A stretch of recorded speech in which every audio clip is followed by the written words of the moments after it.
I want you to imagine something for just a second. Imagine you have a really specific, almost dark goal. Okay.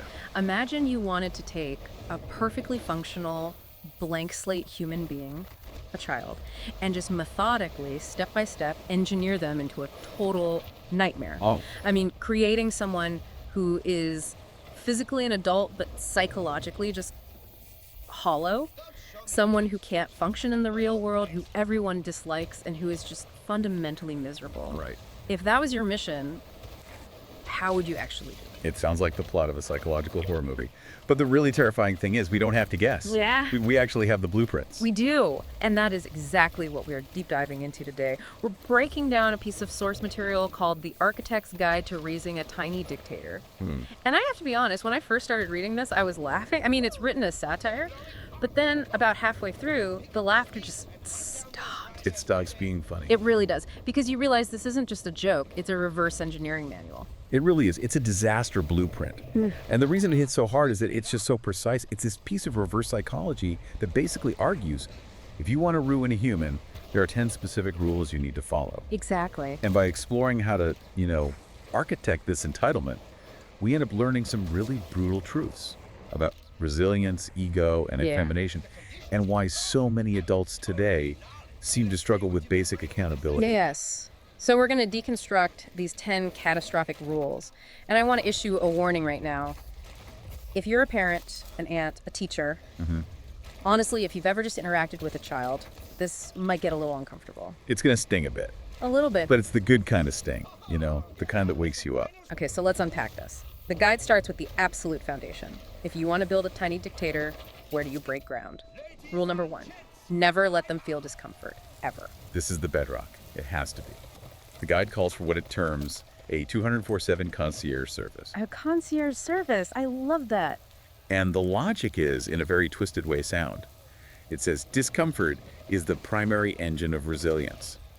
So if your goal is fragility, you have to be ruthless about eliminating discomfort. Okay, but let's be real for a second. Concierge service. Yeah. Isn't it just natural to want to stop a kid from being unhappy? If a kid is bored or sad or frustrated, your first instinct is to fix it. Of course. The guide lists things like boredom, losing a game, waiting in line. Are you saying we should just let them suffer? Well, let's look at what that suffering actually is. Boredom isn't torture. It's the precursor to creativity. If you rescue a child from boredom the second they whine, hand them an iPad, invent a game, do a little dance, you rob them. You rob them of the ability to generate their own interest. So you're teaching them that entertainment is something that's provided to them. And that's something they create, precisely. So by being the concierge, you're making sure they never learn how to entertain themselves. Yeah. You're essentially firing their imagination and hiring yourself as the permanent entertainment director. Wow. And it goes deeper than boredom. Think about losing, the guide says. Rescue them from losing. If they lose a board game, change the rules. If they lose a race. Give them a medal anyway. The classic participation trophy debate. It's deeper than the trophy, though. It's about the actual sensation of defeat. Defeat feels gross. It feels bad. Yeah. But it's also the only thing that teaches you how to recalibrate. If you never feel that sting of losing, you never develop the thick skin you need to be an adult. And you end up with a 25-year-old who just falls apart because their boss gave them some constructive criticism. That connects directly to rule number 5, doesn't it? Because rule 1 is about feelings, but rule 5, it's tactical. Rule 5 says, solve problems before they even try. This is the helicopter becoming the snowplow. You aren't just hovering anymore, you're actively clearing the road ahead. Right. And the source lists interventions that are, they're painfully relatable. Homework's too hard. Do it for them. There's a conflict with a friend. You call the other parent, you broker a peace treaty. Okay, the forgotten gym bag. They forget their gym bag. You drop everything, you leave work, you drive it to the school. Yes. Play devil's advocate with me. Why is that an act of architecting a dictator? It feels like an act of love. I'm being the hero. It feels like love to you because you get that little dopamine hit of being the rescuer. But let's look at it from the child's perspective. What's the lesson learned? The lesson isn't mom or dad loves me. The lesson is my lack of preparation has no consequences. Or worse, I am not responsible for my own life. Oof. I'm not responsible for my own life. That hits hard. The guide puts it so brutally. It says, you aren't raising a human, you are raising a dependency. A dependency. If you solve the problem before they've even tried to solve it themselves, you are implicitly telling them you are incompetent. You can't handle this. I have to do it. So we're stripping away their agency, and we're doing it in the name of helping them. Wow. We're creating a person who just stands in front of a closed door and waits for it to open instead of reaching for the handle. Exactly. So now we have the foundation. A child who can't handle discomfort and can't solve problems. Now, to make them a true dictator, you need to inflate their ego. And this is where it gets really dangerous. Rule number 3. Praise them for existing. I saw this and thought, wait, shouldn't we praise our kids? But the guide makes a really specific distinction. It says, do not praise effort. Do not praise discipline. Praise breathing. It's the difference between you worked really hard on that drawing and you are the greatest artist in the world. Right. One praises an action, the other praises an identity. The guide says you have to tell them you're special and you deserve the best, just because they're present. Confidence without competence. That's the phrase the source uses. And it is a devastating combination. I mean, think about that person in the office we all know, the one who walks in with this unshakable confidence, demands the lead on the big project. And then has absolutely no idea how to do it. Zero idea how to execute. That's confidence without competence. And they get angry when you point it out. Of course they do, because their confidence isn't built on a stack of evidence like I studied or I practiced. It's built on a stack of affirmations. It's a balloon. It looks huge, but it's just full of hot air. And to keep that balloon from popping, you need rule number 6. Compare them, but only upward. This is the ranking mindset. Yeah. The guide says you have to instill this belief that they are inherently above other people. It creates a vertical worldview. Life isn't a community, it's a ladder. And you're at the top. You're at the top. But here's the catch. Remember, rules 1 and 5?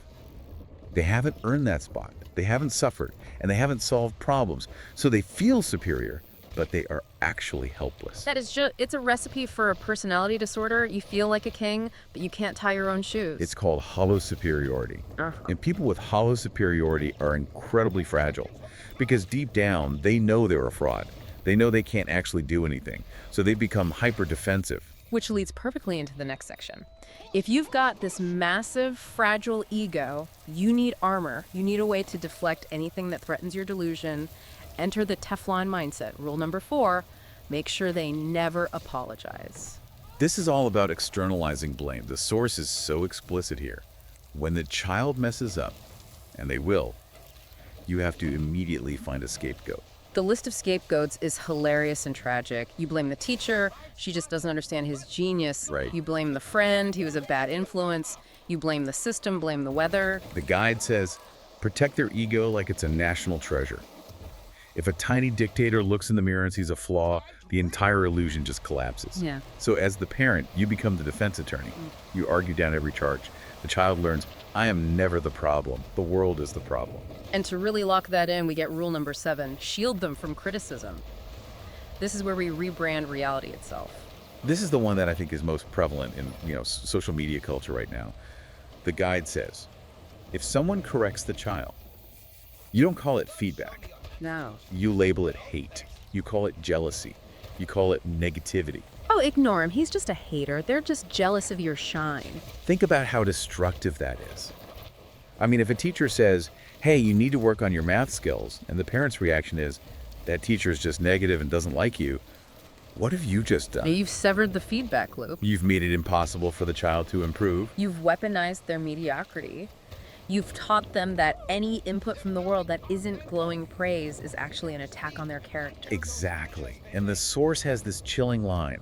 Now, they'll never grow, but they'll feel morally superior. They get to feel like the victim and the hero at the same time while staying completely stagnant. It's tragic. Okay, so let's take stock. We've built a fragile, incompetent, arrogant person who can't take feedback and thinks the world is out to get them. Now, let's give this monster some power. Let's talk about how they interact with authority. Rule number 2. Turn every no into negotiation theater. Yes. The death of the boundary. Yeah. This is familiar to anyone who's seen a meltdown in the supermarket. I can picture it right now. The kid wants candy. The parent says no. The kid screams. The parent says no again, but, a little softer. A little weaker. The kid screams louder, and the parent says, okay, fine, just this once. And in that exact moment, the training is complete. The guide calls this the golden rule of the entitled child. If I'm loud enough, I win. It's just simple conditioning. It is, but it's not just about the candy. It's about the entire concept of authority. The child learns that boundaries are flexible, that no actually means convince me. Or no means wear me down. It turns the parent-child relationship into a hostage negotiation. Where the terrorist always wins. And the problem is, the real world doesn't work that way. A police officer doesn't negotiate. The IRS doesn't negotiate. Oh, yeah. A future boss might not negotiate. You are setting them up for a massive collision with reality. And while they're negotiating for everything, they also expect everything. Rule number 8, give them everything before they earn anything. This is all about the timing of rewards. The guide says you should provide the latest phone, the expensive clothes, the luxury trips, but you have to make sure they are given before any effort is exerted. If they don't work for rewards, they'll assume rewards are default settings. That idea of default settings really stuck with me. It is the definition of entitlement. I expect the new iPhone, not because I worked a summer job for it, but because I exist. Yeah. And the source has a line here that I found. Well, it's really poignant. Gratitude dies quietly here. That's a heavy line. Gratitude dies quietly. It has to. You can't be grateful for something you think you're owed. If a waiter brings you water, you aren't overwhelmed with gratitude because you expected it. Right. If a child expects a new car at 16, they won't be grateful when they get it. They'll just be annoyed if it's the wrong color. And if they think they're owed everything and that boundaries are negotiable, well, naturally the rules don't apply to them. Rule number 9, teach them that rules apply to other people. This is the sociopathic edge of the wedge, really. The behaviors encouraged are small, but they're significant. It's about being the exception. Like cutting in line. Cutting lines, breaking small traffic rules, justifying shortcuts. It's that do you know who I am energy? Or the I'm just running in for a second so I can park in the fire lane energy. Exactly. The rules are for the herd. I am the exception. It reinforces that separation we talked about. Society is for regular people. The tiny dictator just floats above it all. They are special. The protagonist of reality. So we have the complete picture. Zero resilience, manipulative, unearned confidence, blames everyone else, dependent, superior, immune to criticism, entitled to luxury. Above the law, it is a perfect storm. It's a monster. Yeah. But we are missing the final piece. The source calls this one the nuclear core. The one rule that makes all the other rules possible. Rule number 10. And honestly, this one is the hardest to swallow because it stops looking at the kid and it points the finger right back at the parent. Rule 10. Never model accountability yourself. This is the linchpin. You can do all the other stuff, but actually, if you just do this one, the rest follows naturally. The guide says, the parent must never admit they are wrong, never apologize, blame others constantly, act superior. Congratulations, you just built entitlement by demonstration. That's the key phrase, entitlement by demonstration. We obsess over what we tell our kids, be nice, share, work hard. We give these great lectures. Right. But the source reminds us of a simple biological reality. Children don't listen, they absorb. They absorb. That's terrifying. It is. Just think about it. If you are screaming at a barista because they put soy milk instead of oat milk in your latte, and then you turn around and tell your kid to be polite, Yeah. the kid isn't hearing the be polite. The kid is absorbing the scream. The kid is absorbing the way you treat someone you view as below you. If you come home and complain for 2 hours about your boss and blame your coworkers for your missed deadline, your kid is learning it's okay to blame the teacher for the missed homework. Exactly. Yeah. You are the prototype. You are the original tiny dictator. They're just the sequel. And as we know, sequels are usually louder, dumber, and have a bigger budget for destruction. Wow, that puts a whole new spin on it. It's not just about what you do to them, it's about who you are in front of them. Precisely. The source ends with this very dry, sarcastic congratulations. It says, if you've watched till here, congratulations. Now you know exactly what not to do. It's such a clever way to frame it because by laying out the blueprint for disaster so clearly, the path to a healthy human just becomes obvious, doesn't it? It's like a photographic negative. It is. If you want a resilient, kind, accountable kid, you just invert the list, let them feel discomfort. Stick to your no, even when it's annoying. Praise effort, not essence. Teach them to apologize by apologizing yourself. Let them struggle with the gym bag. Stop comparing them to their cousins. Welcome criticism as a tool for growth. Make them earn their A rewards. good list. Yeah. It sounds exhausting. Oh, it's incredibly hard. That's why concierge parenting is so seductive. Yeah. It is so much easier in the short term to just tie the shoe. Yeah. It is easier to buy the toy to stop the screaming. It's easier to yell at the teacher than to admit your kid didn't study. But that short-term ease is a loan you take out at a very high interest rate. And you pay it back when your child is 25 and living in your basement because they can't hold down a job. It's the difference between building a tent and building a house. The tent is fast, you pop it up in 5 minutes, but it blows over in the first storm. Exactly. The house takes years, it's expensive, it's backbreaking work, but when the storm comes, it stands. That's a perfect analogy. Yeah. And the source material is basically showing us how to build a house of cards. It looks tall, it looks impressive. It glitters in the sun. Right. But the slightest breeze, the slightest bit of reality, and it all just collapses. And the tragedy is, when it collapses, the parent isn't the one buried under the rubble, it's the child. Right. The child is the victim of this architecture. We Yeah. call them tiny dictators, and we get annoyed by them in restaurants or on airplanes. But really, they are unprepared, anxious, fragile people who have been set up to fail. Set up by the very people who were supposed to prepare them. They're entering a boxing match without ever having been hit.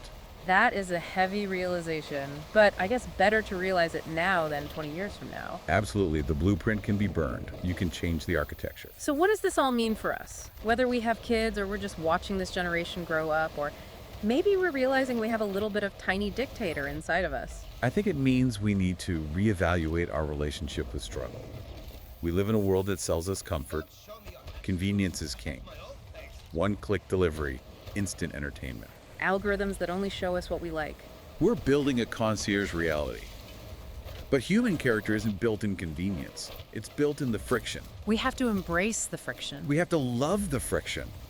We have to see a child struggling with a zipper, not as a problem to be solved, but as a neuron connecting in their brain. We have to see a no, not as a denial of love, but as a definition of reality.